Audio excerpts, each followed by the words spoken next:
The following podcast reflects the views and opinions of the hosts and guests only. They do not reflect the views or opinions of any agency or specific members of an association. At times, colorful language may be used and may be unsuitable for people under the age of 18. Discretion is advised.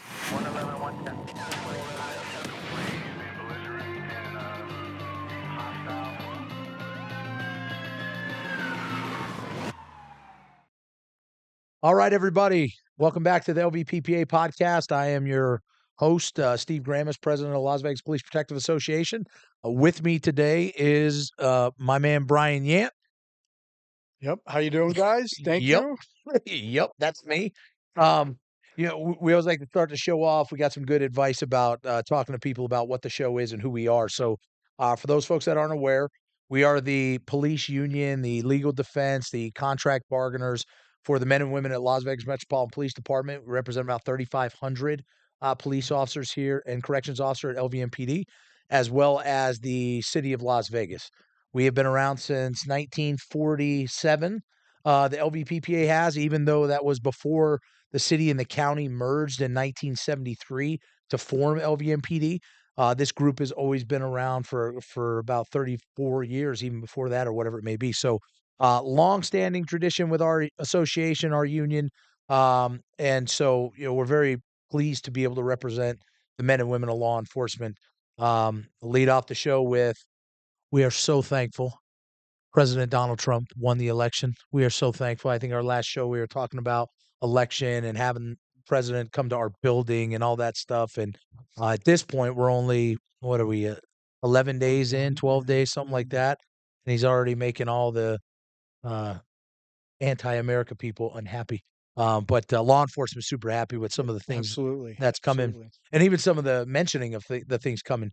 But one of the good things about President Trump and us is the distinct love for law enforcement as well as our military.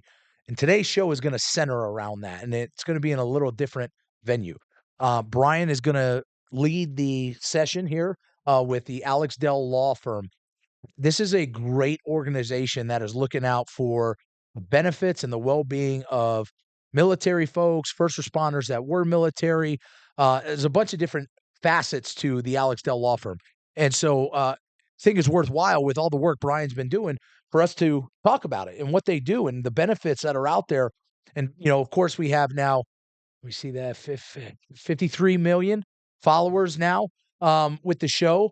And so there is a ton of people that may not be here in Vegas, and that's okay. Alex Dell and his team are actually all over the country. So it's going to be a great show. It's going to be a lot of good information that you guys are going to be able to take a lot of things away from.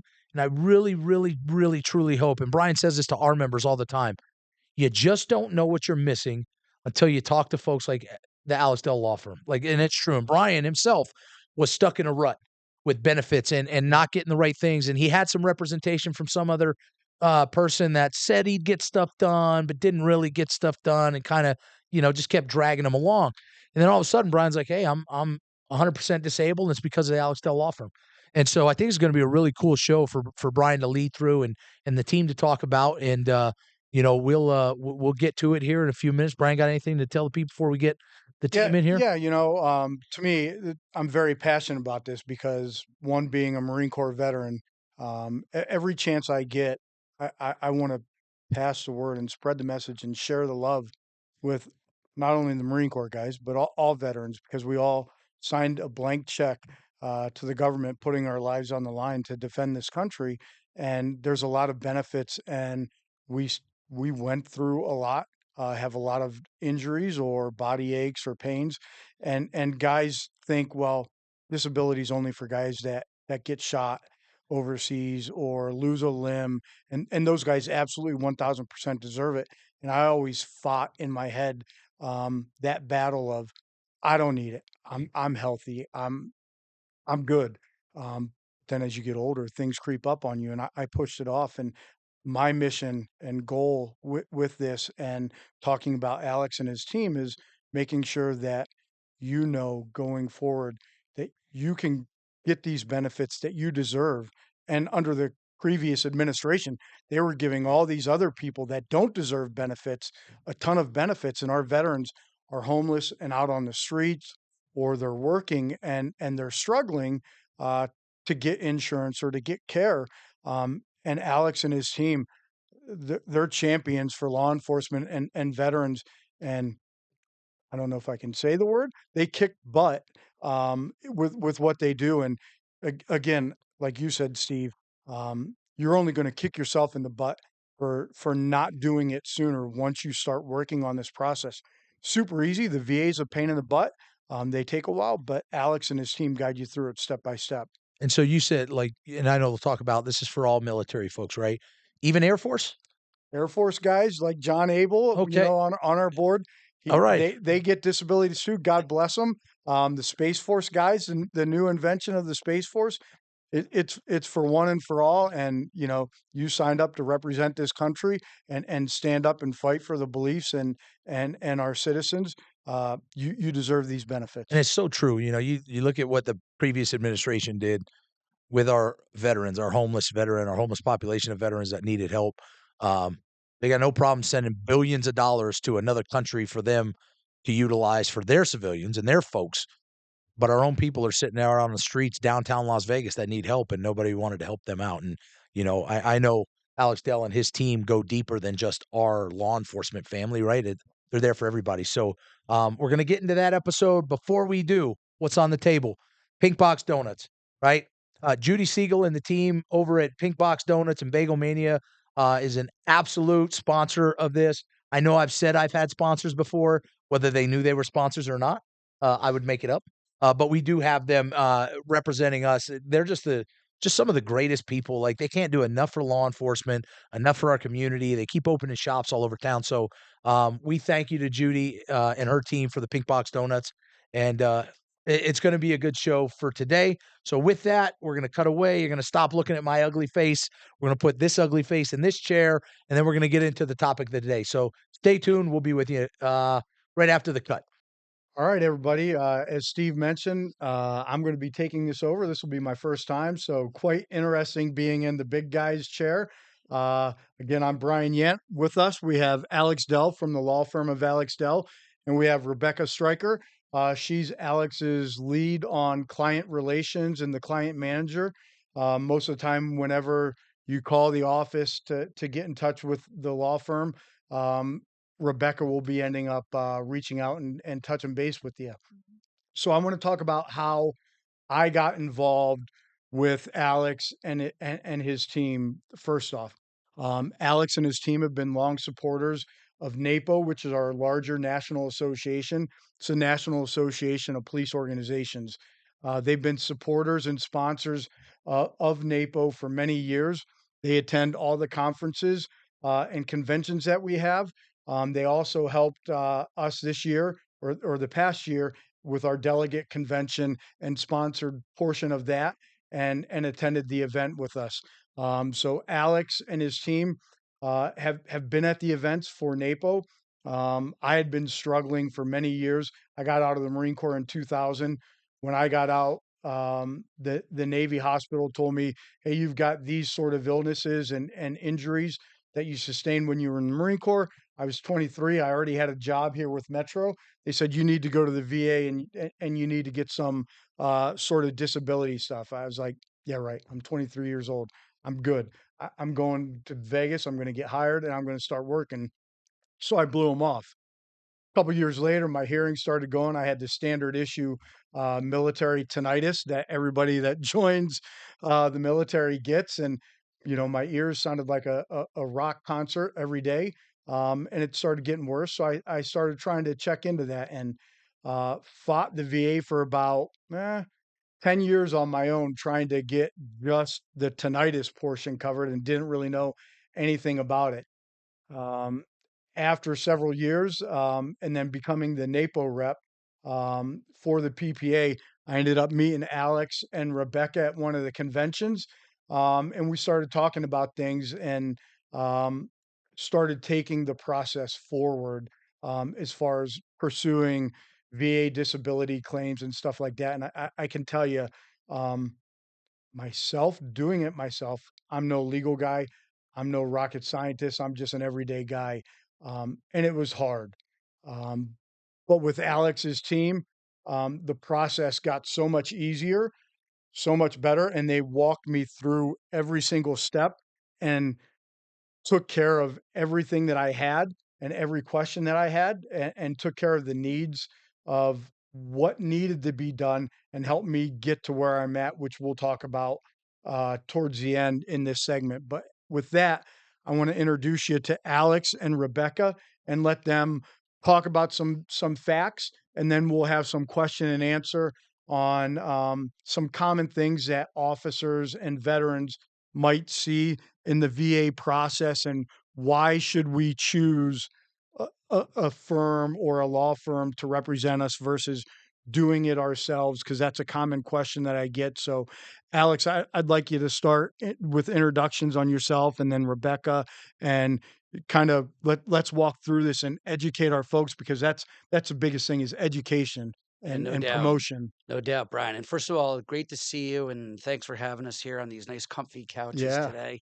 And it is really an honor, number one, to be able to represent you and your brothers and sisters, not only in Las Vegas, but nationwide with their VA compensation and other disability related matters. So, my background is for the last 30 years now. I've basically been eating, breathing, and sleeping disability and benefits law. And if you can believe it, I enjoy it too. And over the years, we've really developed a niche practice helping, in particular, law enforcement officers, other first responders with their claims. And I know that I promised you at the beginning I wouldn't tell any miserable lawyer jokes. So we'll try to save those for the end, and maybe a hockey story or two, Okay. given my background. But I know that Becky and I are really glad to be here and talk about what people should be aware of, because what you describe is exactly what we see on a daily basis, and our job is to help you navigate the system, to make it as easy as possible for you, and to help you and your family get the benefits that they need to get from the VA. Yep. So Becky? Yeah, and it was same as Alex. It's Thank you for having us. We're blessed to be here and happy to help you and other veterans, obviously. And yeah, like you mentioned, I'm the director of the client relations, so I'm working with organizations, unions, just getting the word out, what we do, how we can help, and then connecting them with our attorneys and our staff to really, get into the files and help veterans get what they need. And that's a big point that you said there is connecting them and being a liaison, right?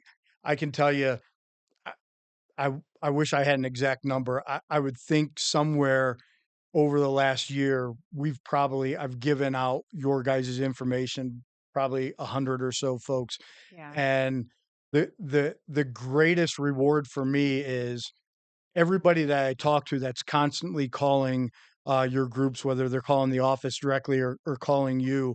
Um, I've yet to hear somebody say, well, they're not getting back to me, or they're not doing this or that. It gives me a lot of pride to know that you guys are on top of things. And, you always hear that with law firms in general, whether it's workers' comp, accident stuff, the customer service based part of it lacks. Yeah. Not one person has said that about your group. Everybody loves everything that you're doing. The VA process, and you'll get into that, Alex, is could be long and drawn out, and they like to deny everything and, push things off. But every step of the way, the team is always keeping the member or the veteran up to date on what's going on with the case. What can we expect next? If this happens, this is what we plan to do. So I think that's vital from your guys' standpoint and your role and what you guys are doing. It's so great. yeah, and I appreciate that, Brian. I mean, and if you think about it practically, and whether you're helping someone with a VA claim or any other legal matter, what does a client want to hear? Well, first of all, I would think about, if I'm the client, what do I want to know? What do I need to hear? And what I want to know is, you communicate with me well, you help me set expectations, and you're realistic with me. If you say it's going to take 12 or 18 months to get to where we need to go, then tell me that. But I think what happens a lot of times is that people formulate their own expectations, and then they don't have a representative who says, this is how it works. This is what you need to know. And by properly communicating with somebody, you help set their expectation. And so we know what needs to be done, and we want you to know what needs to be done, and then how to go through that process so that you have an understanding of what is it going to take on our end to make this work for you. And I think that's a big part of what we do, because the reality is, if we don't have a good line of communication with you, if we don't have all the facts from you, then it makes it difficult to do a really great job for you. So that's why we really endeavor to have that line of communication. Nowadays with cell phones and all other forms of communication, I mean, we're communicating with people on nights, weekends, whenever it is. If you have an issue and we can address it for you, let's do it. Okay, great. So let's talk about, I want to start the process, right? And we'll put it up throughout the show, a flyer with your guys' contact information and stuff like that. But one of the questions that will always come up, right, is one, how do I start the process? And two, why should I have somebody representing me versus doing it on my own? And I could talk for years on the hardships of that. Alex, talk about why and how, and let's start this ball rolling of what do I need to do to get with you guys or anybody to get this going with the VA? Yeah, great questions. And, generally speaking, veterans will come to us in one of two ways. They will start with either, I was in service, I had these issues while I was in service. I've never filed a claim at all. I've never reached out to the VA. Where do I begin? And then on the opposite end of the spectrum, we have an individual who will come to us and say, I'm already rated for 70% for example, post-traumatic stress disorder. I don't think they rated me properly. I think I'm rated for a bunch of other things, but I can't tell you exactly what I'm rated for. And I can't tell you the proper effective dates. And most importantly, I can't tell you whether the VA made the correct decision. So when you look at it from that perspective, the first thing that we want to make sure of is that we're looking to preserve the earliest effective date possible for the veteran. What does that mean? Effective date is the date that payments commence to you. Yep. And so obviously the earlier the effective date, the more money that may be paid to you and your family over time, because we're going back as potentially as far as possible. So if you've never started this process before, the very first step is you want to make certain that you have what we refer to as an ITF, an intent to file, literally filed with the VA. That's a one-page document that says to the VA, you intend to file a claim for VA compensation benefits. Now, do you absolutely have to do that and follow up and file the claim? No. But by doing that, what you do is you preserve an effective date as of the date of the intent to file.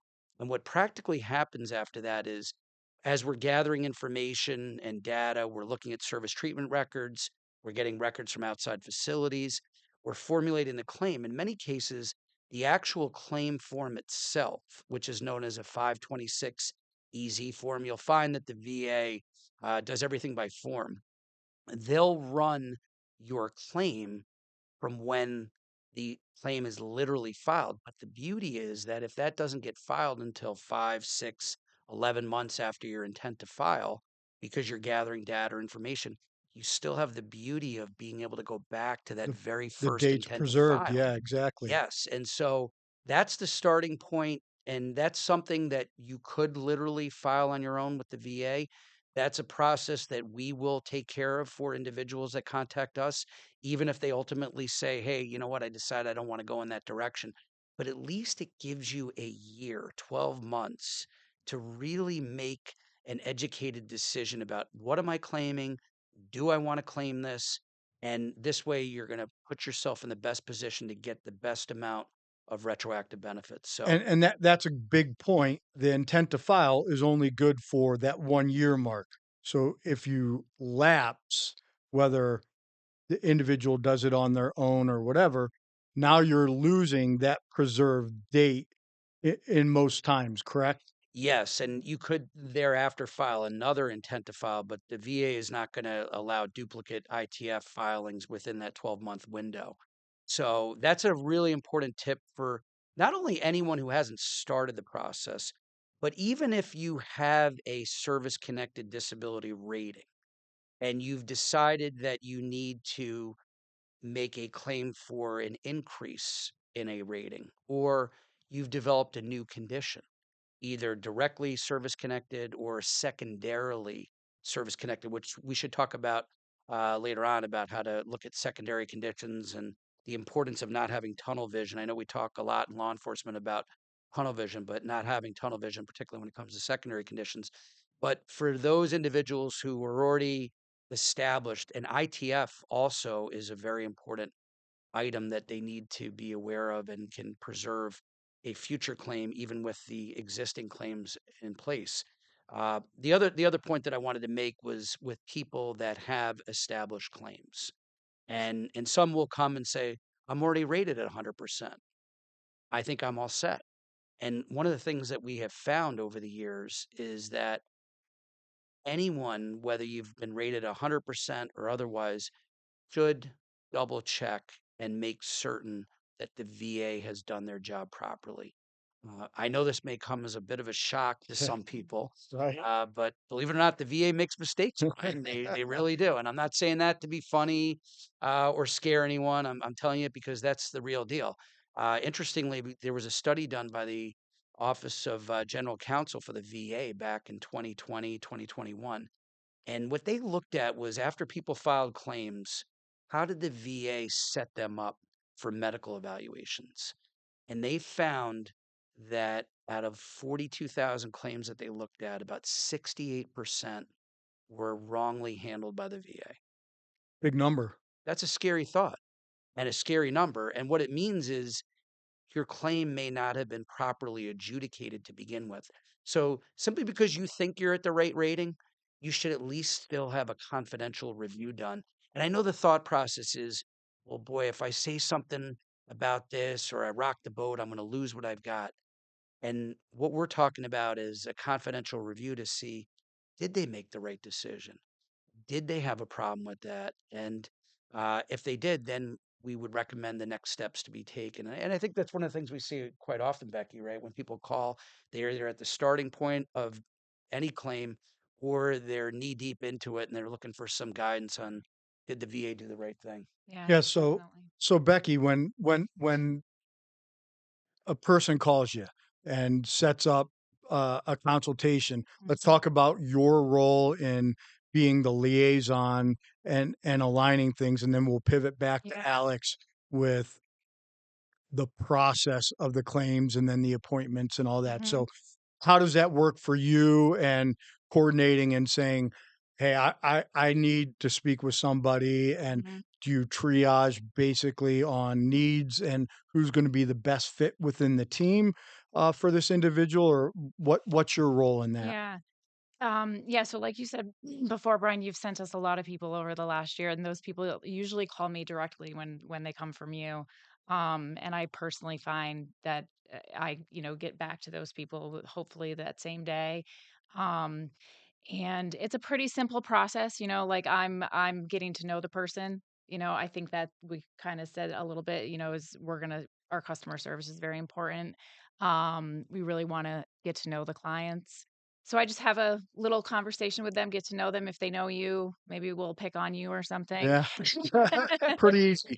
But yeah, I just gather some basic information, some of the things that people are asking me about. Alex mentioned, I have filed or I haven't filed. Um, I may want to get an increase. Maybe I have something that I haven't filed for yet, but I want to. So I just get, basic information. And then we have a great team. We have what, Alex, yourself as an attorney. We have two other accredited attorneys and three accredited claims agents. And so they, all of them, it really doesn't matter where the the potential client's going to fall, they're going to be very well taken care of. So a lot of it comes down to who are they going to have a free consultation with, truthfully, on who's available first. Okay. But all of our staff is very competent in handling that call. That first call with them is going to be a free consultation, so there's going to be absolutely no fee for anything up to this point. And I'm sure Alex will talk more about how our fees work, but it's all contingency based, which is another question that I will often get asked in that initial phone call is, all right, you just talked to me. Now I'm going to go talk to somebody else. How much am I going to owe you after this? And that's nothing. Correct. Right. So then, yeah, then they get passed off to one of our team where they will have a much thorough conversation. And then the team gets into the case and how they handle it. Yeah. So, like your firm, people are going to always ask, or, people that are listening across the country. I think, unfortunately, I'm sorry, Steve, I think I dropped us maybe 500,000 followers because I'm pretty boring and not as entertaining as you. But people across the country and the world may ask, well, I'm a U.S. veteran, and for our folks here in Vegas or whatever, wherever you may be, where are you at? And do we have to meet in person, et cetera? And you have offices in New York, a couple offices in New York, and then you have offices in Florida. So how does that work, Alex? Obviously, we're in the technology age, and a lot of our younger kids love to text and do all I call them kids, but they're not kids, text, whatever. But as you said, you're always on the phone and available. How do you guys work that for somebody wherever they may be, and you guys are in a different spot? Yeah, so our technology today, obviously enables us to communicate either Zoom or otherwise with anyone throughout the United States, and we do represent veterans nationwide with their VA claims. So, technology has made it very easy for us to do that. But above all, the technology and our ability as accredited attorneys and accredited representatives is that we have access to your VA folder, your electronic case folder maintained by the VA, which is referred to in these circles as the VBMS. Yep. And it's kind of a sacred folder. I mean, I can't tell you the background checks that I had to go through, the fingerprinting I had to go through just to be able to access through a card reader this folder. But when you have access to that, you become empowered because now at your fingertips are the veterans' service treatment records, their DD Yep. 214, Everything. The any gold. disciplinary issues, C&P exams for those that know some of the lingo, compensation and pension exams, C&P exams, C and Pen, they're referred to. And these are documents that you're not necessarily getting or having access to. And in fact, people who don't have that access, they have to ask for the folder. In some cases, it could take a year to get, which is absurd. So, and that's really, as you talked about earlier, the starting point in terms of how we analyze these claims. Once we do an initial intake interview with them, we're looking at the VBMS and we're determining what were your years of service, confirming that your discharge was honorable, confirming whether you ever filed a claim for benefits. What did the VA do with that original decision? Did it get appealed? Did you file an appeal and did the VA not act on that appeal? I can't tell you how many times veterans on their own filed a notice of disagreement with the VA on something that they did and the VA didn't act on it. And that is an unadjudicated claim. And that may result in significant back pay for the veteran, or in other cases where service treatment records are not in the folder, and we discover that, and then we are able to get those records. A section of the law, 3.156C, these are the things that my life has come to, Brian, memorizing these sections of the US Code.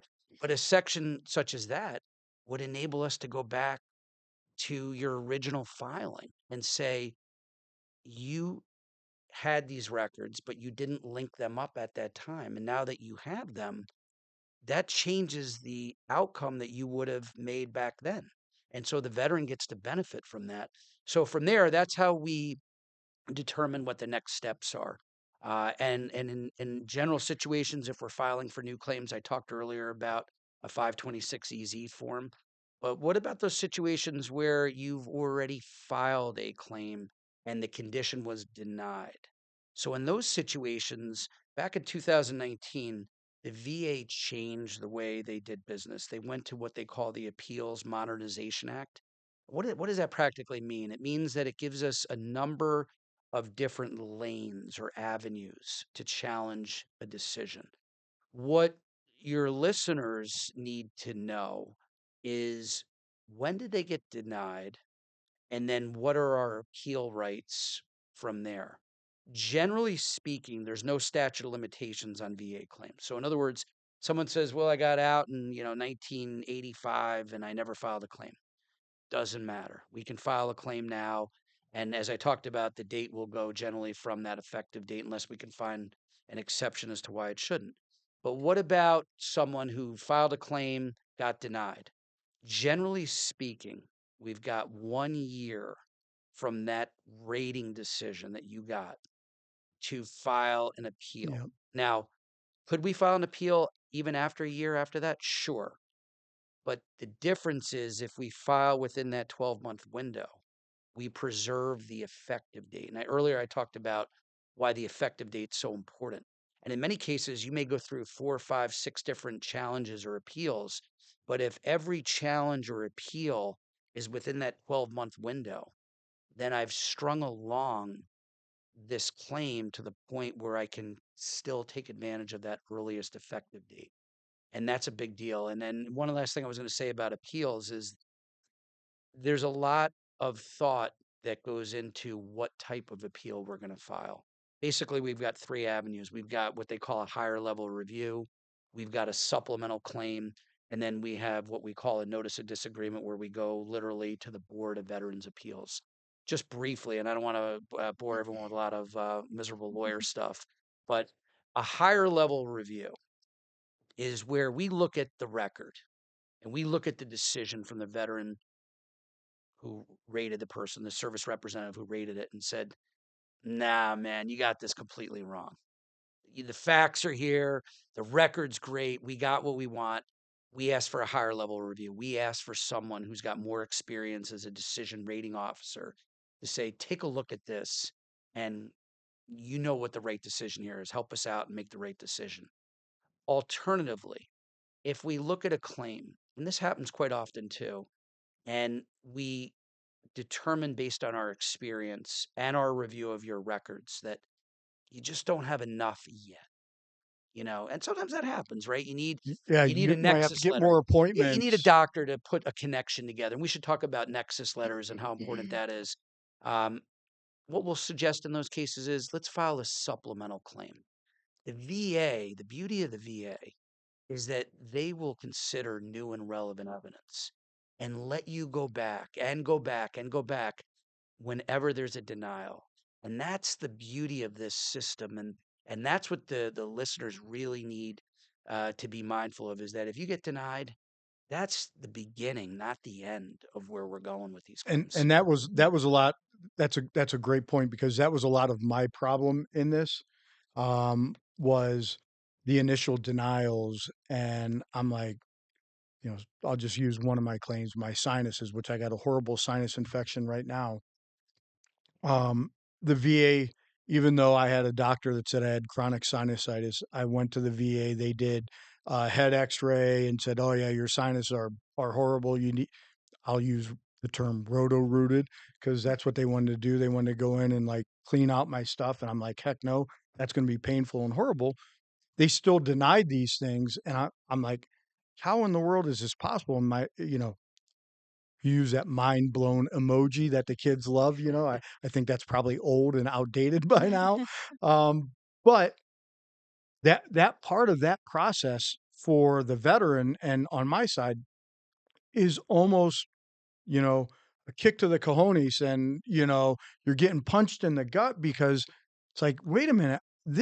I know for a fact that this is from my service doing whatever these guys will say.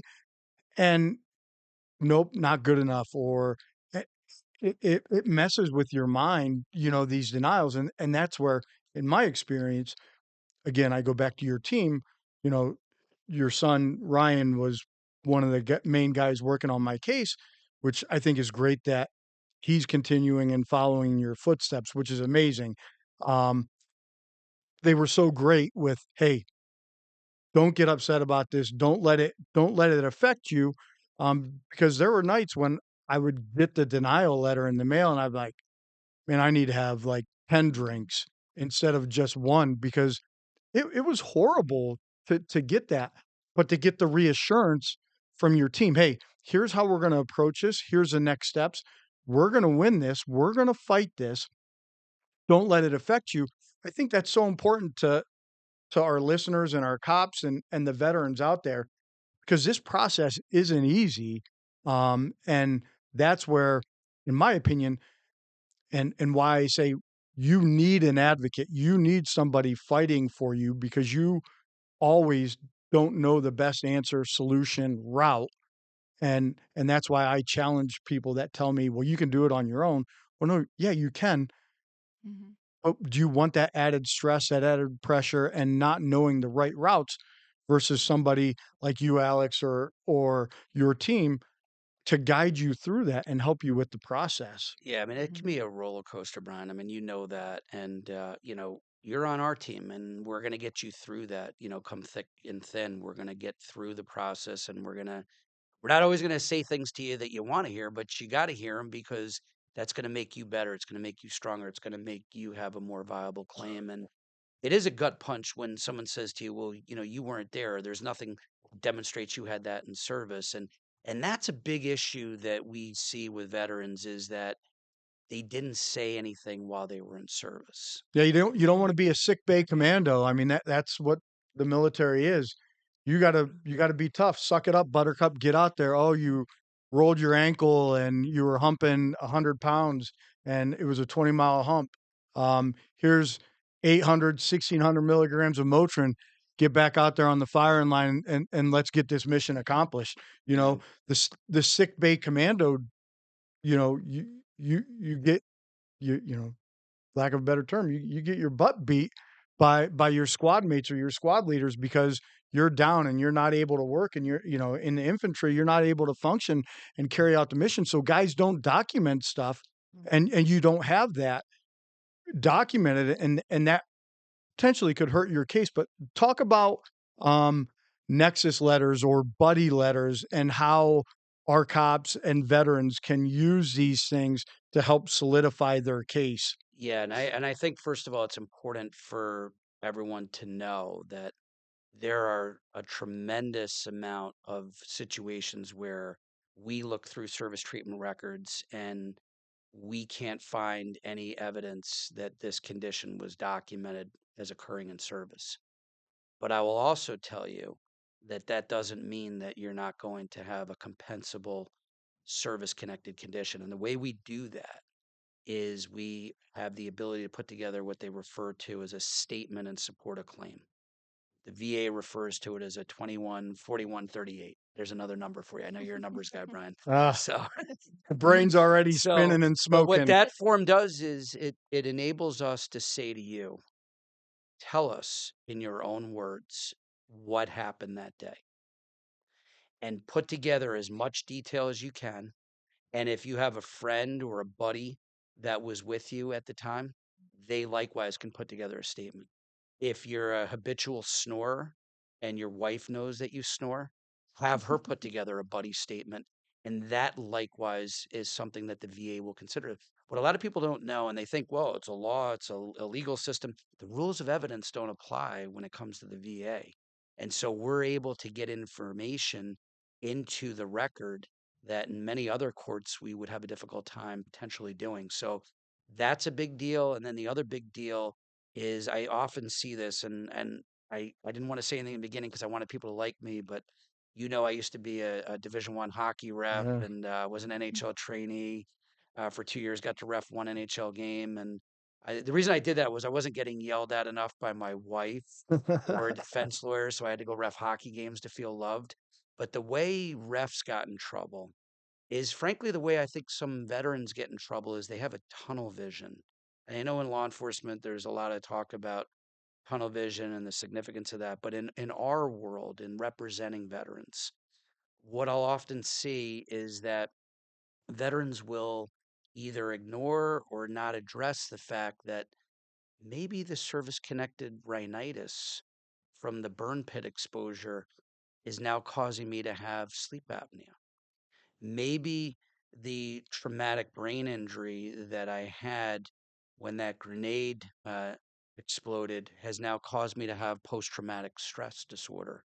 Or I have hypertension, and yeah, it's not generating a specific rating for me, but it's leading to other service-connected conditions, and those are secondary conditions. So I think everyone should be aware of the fact that simply because something didn't directly happen to you in service doesn't mean we can't bring that in as a secondary condition. And talk about nexus letters, especially getting documentation from your private doctors or a nexus letter from a doctor itself. Yeah, so a nexus letter is a big word that the VA uses. What it basically means is as follows. You have a letter from a medical professional or a report from a medical professional that talks about number one, what is your diagnosis or restrictions or limitations? And also an in service event that either caused or aggravated the condition. That would be the second component to the letter. And then, really, the third and most important part is a statement from the provider that says this condition or diagnoses is as likely as not related to your military service. Now, think about that. As likely as not is kind of a weird thing to say, Weird way to phrase and that verbiage, right? but it's a very low bar. I mean, when you think about the other areas of law that we handle, clear and convincing, beyond a reasonable doubt. I mean, these are much, much higher standards of proof. This is basically 51%. And that is something that I think when someone speaks to their medical providers, they need to have that conversation with them because sometimes people say, well, my doctor's not going to say it's 100% related to my service. Well, guess what? They don't need to do that. It just has to be as likely as not related to their service. Yeah, and I can tell you in some of my cases that was very important.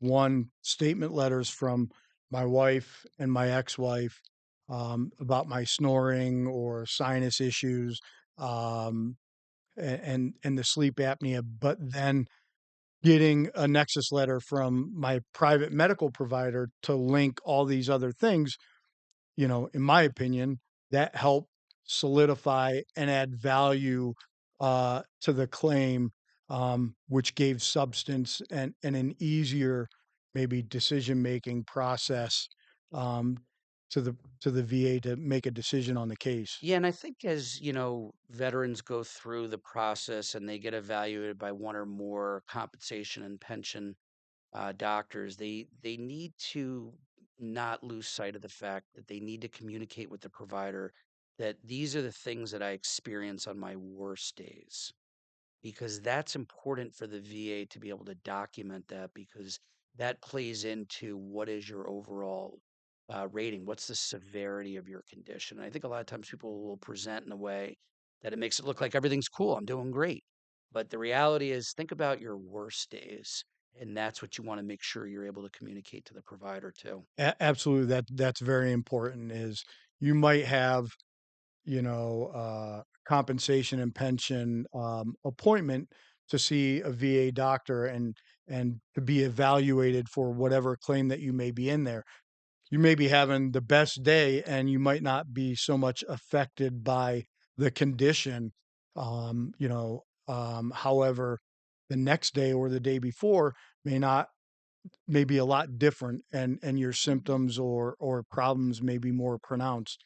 It's very important for folks to understand what the claim is and what your symptoms are and to relay that to the VA provider as this is how this affects me every day, and more than likely most days of my life. And you talk about it in those terms of, my worst days are and how they impact you versus a good day. Yeah, and to also be mindful, and I know that when Becky fields a lot of the initial inquiries, uh, the veterans have families. They have a spouse, they have children, and I think a lot of times veterans are not aware that when they do have a service connected rating of 30% or greater, that in addition to the benefits payable to them, their dependents are entitled technically to a benefit which increases your overall benefit amount. And so Yeah. that's an important consideration, particularly when you get to the 30% threshold. And the other thing I wanted to say, and I know a lot of times uh, certain veterans will get discouraged if they file for a service connected condition and it's deemed service connected, but they get rated at 0%. Yes. You know that. You The know, big goose egg. right. And you say to yourself, wow, how can that be? Um, the practical reality from a legal standpoint, from an advocate standpoint for you, is that we've been able to establish an anchor at that point. Meaning, and we see this a lot with hearing loss, because for binaural hearing loss claims, you may have hearing loss, but it has to be above a certain decibel level to literally get a compensable rating. In other words, above 0%. So, but like anything else, and you talked about this as well, what happens when your hearing deteriorates over time, or you have a condition, that worsens? If you're able to establish service connection even at 0%, the worsening is going to be related to your service, and you're not going to have to go back later on and reestablish service connection. That's the significance and the importance of even a 0% rating. It's locking you in and getting you Correct. there for the future. Right. So I think with that, we've been going for a few minutes. The Zions that I'm drinking, I need to use the restroom real quick, and we got Pink Box, our sponsors. I'm gonna tap into one of these delicious donuts that they have. They're amazing. Anyway, I love the blueberry ones. The blueberry ones are my favorite. In case Miss Siegel's listening, and I love Bagel Mania. The food there is amazing. So we're gonna take a quick break, real quick, to get some sponsors running and maybe get our ticker back going in the right direction. And we'll be right back. I thought you said I could have the blueberry donut. Oh, man, you and I will fight over that. All right, we're back from the break. Appreciate it. So, Alex, I'd like to have you talk about um, the VA ratings and the VA calculator and their crazy math. Us as Marines, we use crayons all the time, and everybody says we like to eat crayons. They use all kinds of funky crayons and funky writing to figure out things. So, explain to the viewers VA math, the VA compensation type of stuff, and your take on it. Yeah, so first of all, I think that was one of the kindest ways that I've heard people describe what the VA refers to as combined ratings. But a lot of times people will come and say, well, I'm rated at 70% for post-traumatic stress disorder, and I just got rated at 50% for my knee. I'm at 100%, right? And the answer is, well, no, you're not there yet. And why is that? Well, what the VA looks at when they rate you under their combined rating scale is obviously a diagnostic code to figure out where you stand in terms of your condition. But after that rating is made, the focus is really on what part of 100% do you still not have? And that will then dictate whether the individual can climb beyond 70% to a higher rating. And so, for example, if you have somebody who it rates out at 70%, they're still lacking a 30% rating. So, for example, if somebody had a 50% rating for a separate condition that now gets established as service connected, the math would dictate that it becomes a 15% increase because you're looking at 30% of that 50% number.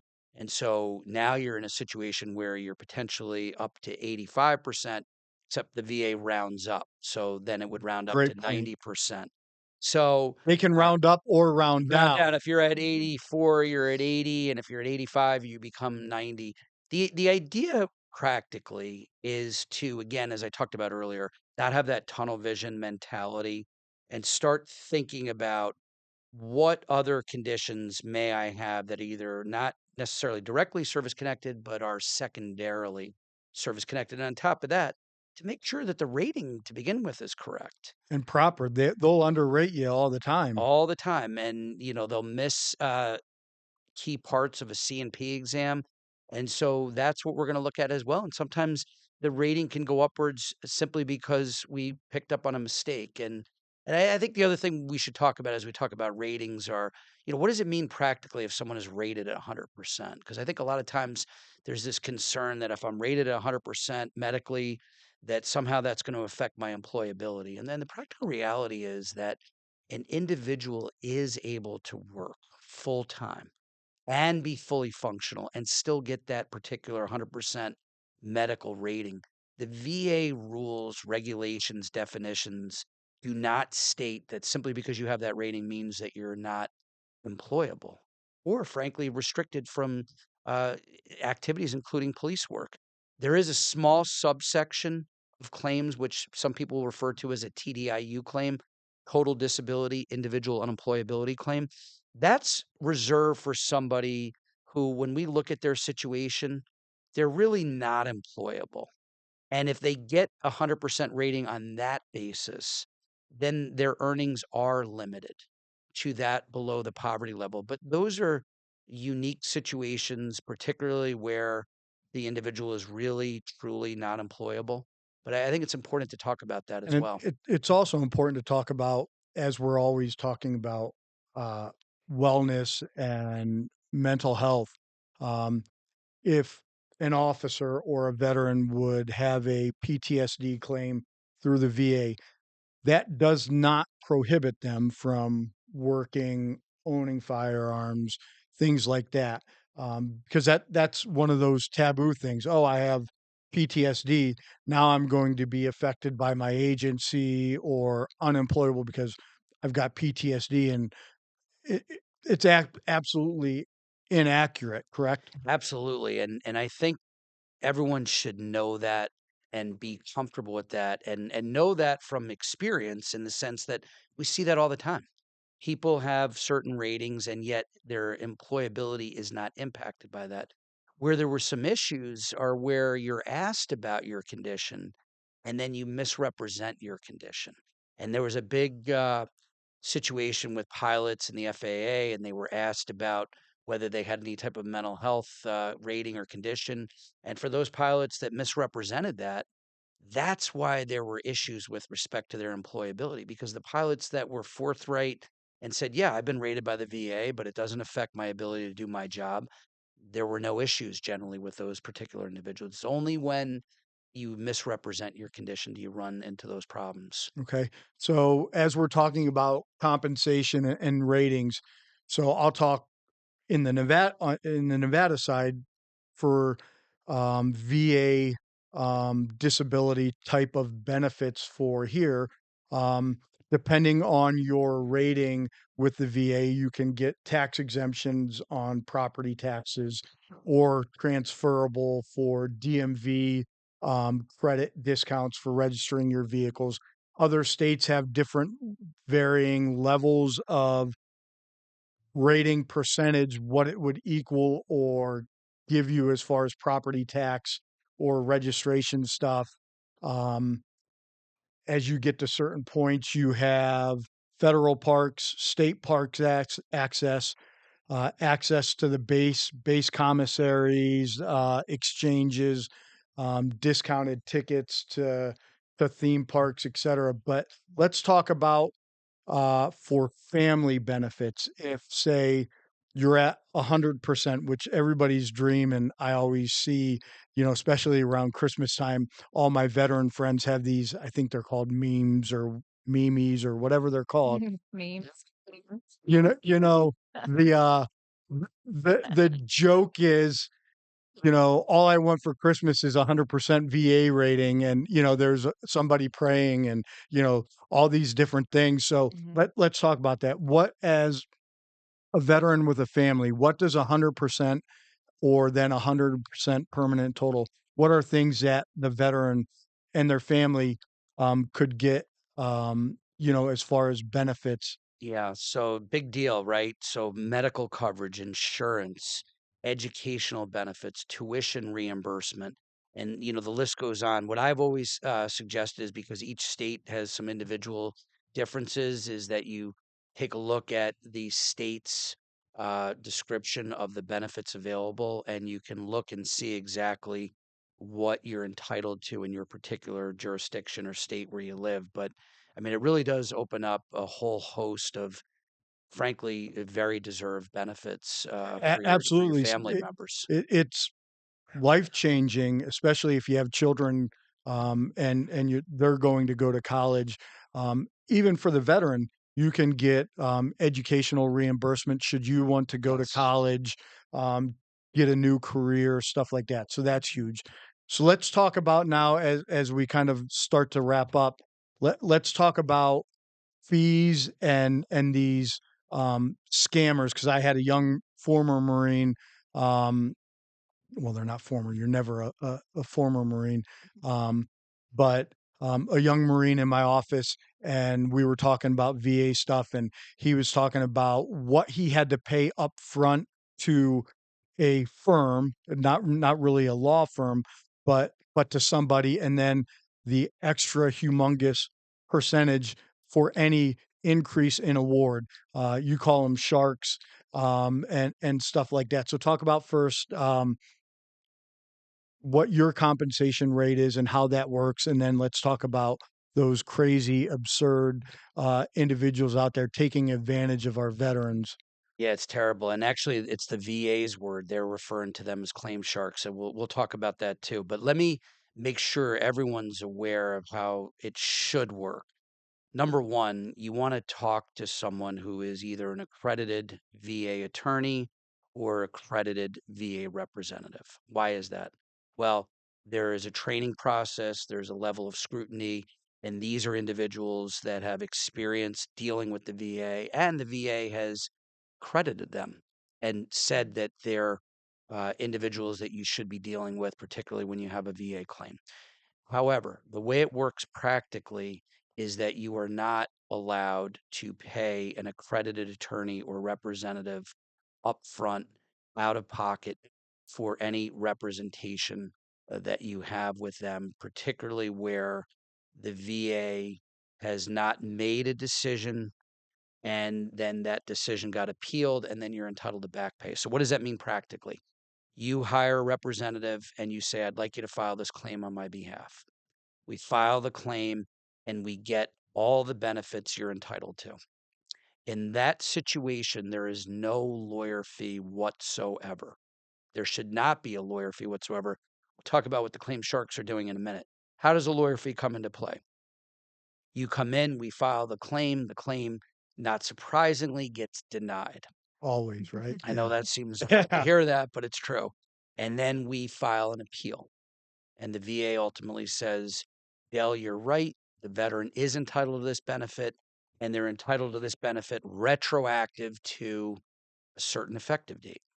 At that point, the attorney can be entitled to a lawyer fee of 20% of any past due benefit, retroactive benefit, one time fee.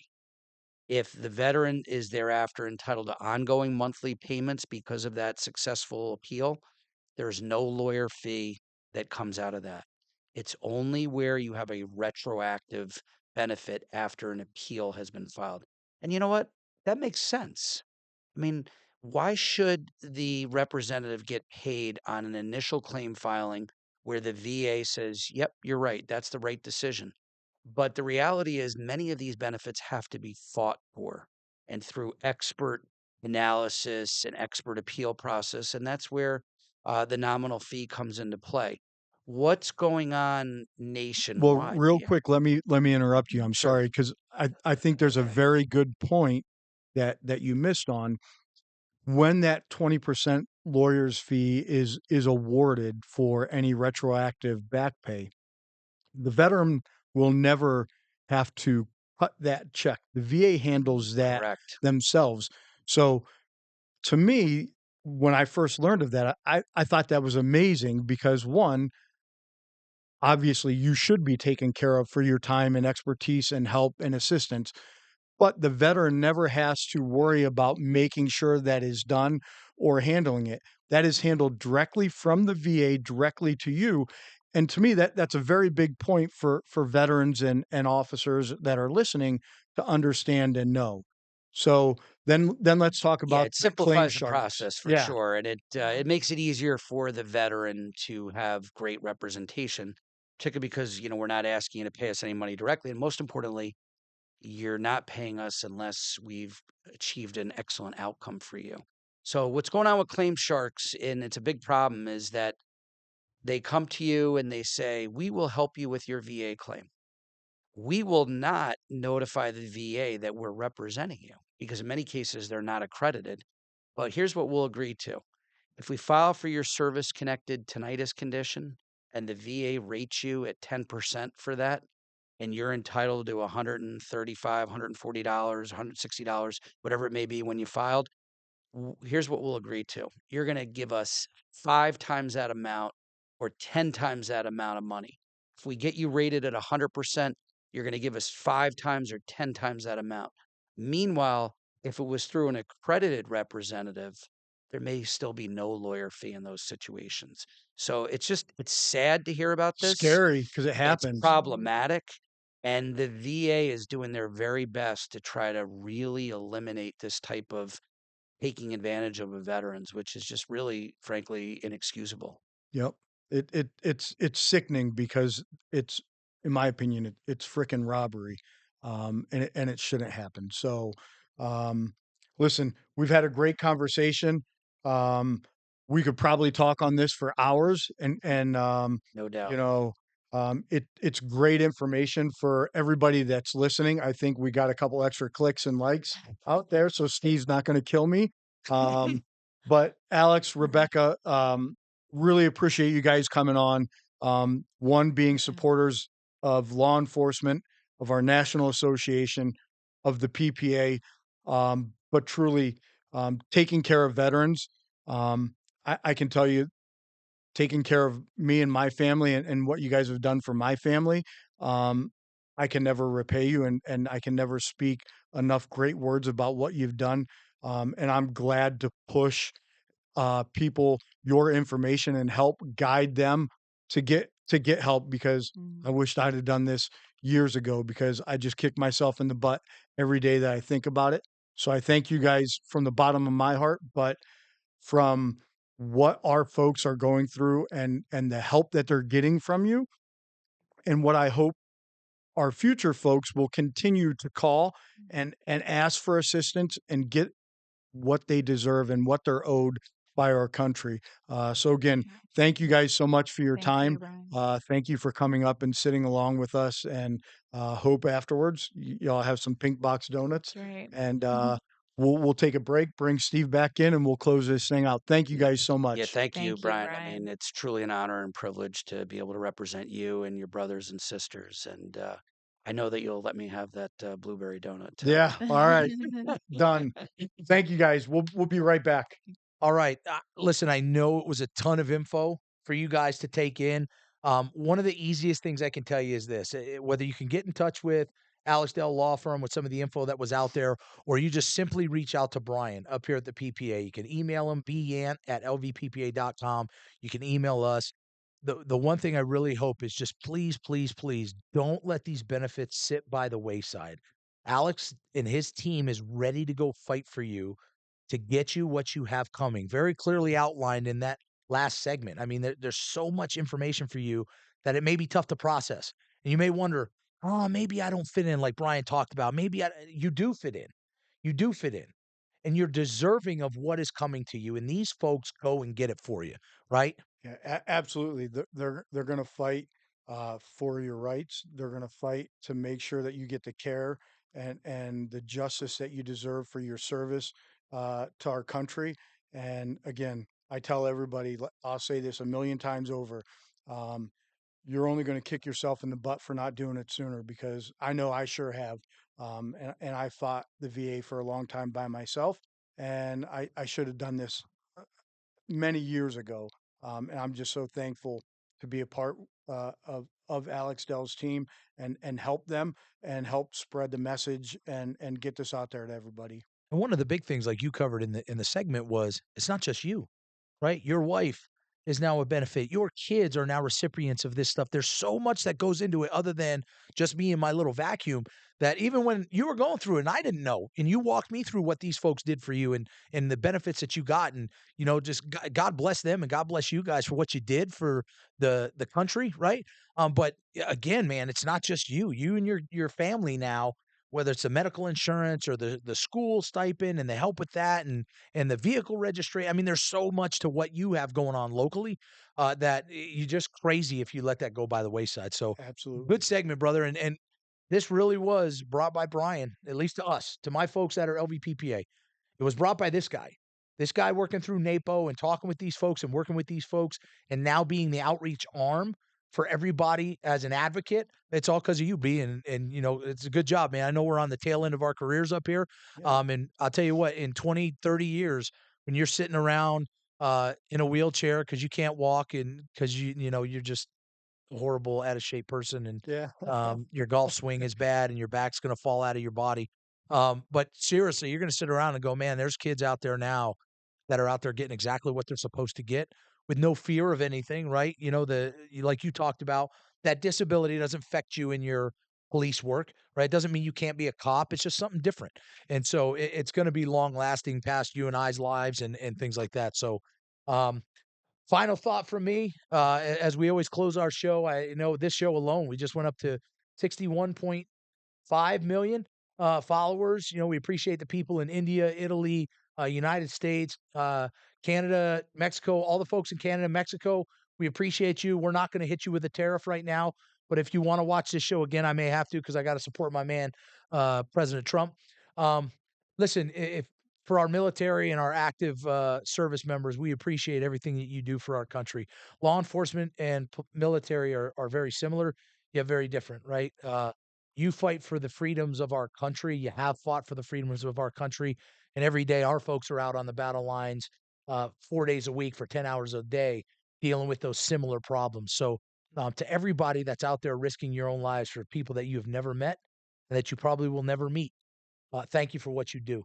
I look forward to more episodes this year in 2025. It's going to be a great 2025. Please reach out to us if you have questions.